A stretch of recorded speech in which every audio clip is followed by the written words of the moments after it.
Javed Ansari. He is a senior journalist and political analyst who joins us now from New Delhi. Thanks so much for speaking to us, Javed. You know, protests are understandable, but this level of rioting with lives lost, destruction of property, how has it all broken down this badly?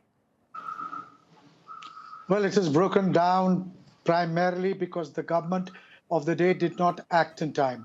The Prime Minister has chosen to speak and appeal for calm, but his Home Minister did precious little.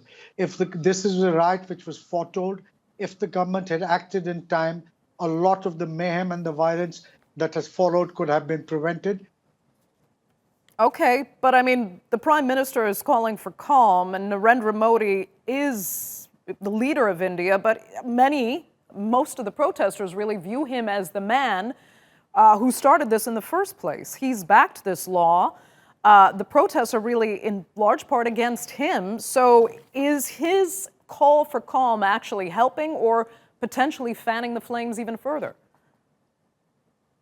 Well, they're certainly not helping. I don't know if they're fanning it further, but they haven't helped. And even if they do, it's a bit too little too late.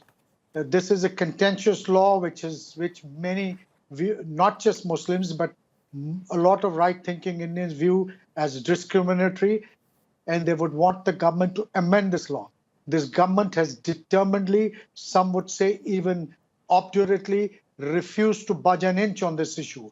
And that is primarily the reason why things have got from bad to worse. If this government had opened a door of negotiations, if they had initiated some back-channel contacts, perhaps we would not have lived to see this day. Okay, so if the law is amended now, will these protests and these riots finish? I would think so.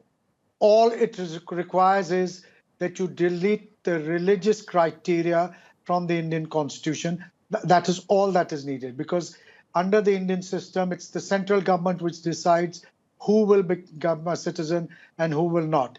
And therefore, if you remove the religious criteria, the discriminatory nature of the law will be neutralized and nobody will have a problem. Do you think, though, Modi might feel slightly empowered by the fact that there have been uprisings before and eventually the violence faded? In some cases, the government was able to get what it wanted just over the course of time. Do you think he's banking on that happening for him, that eventually he will just get his way and these protests will somehow die down? Well, certainly that is the thinking that appears to be guiding the echelons of this government. They do believe that these protesters will tire out after a period of time. And Mr. Modi is not known to back down, neither in the 15 years that he was Chief Minister of Gujarat, nor in the 6 years that he's been the Prime Minister of India. He's taken a lot of measures. Some of them have been very contentious, but he's been able to ride out the storm. Will he be able to do it this time? Well, the jury is still out on that. Okay, Javed Ansari, thank you so much for joining us there. We appreciate it.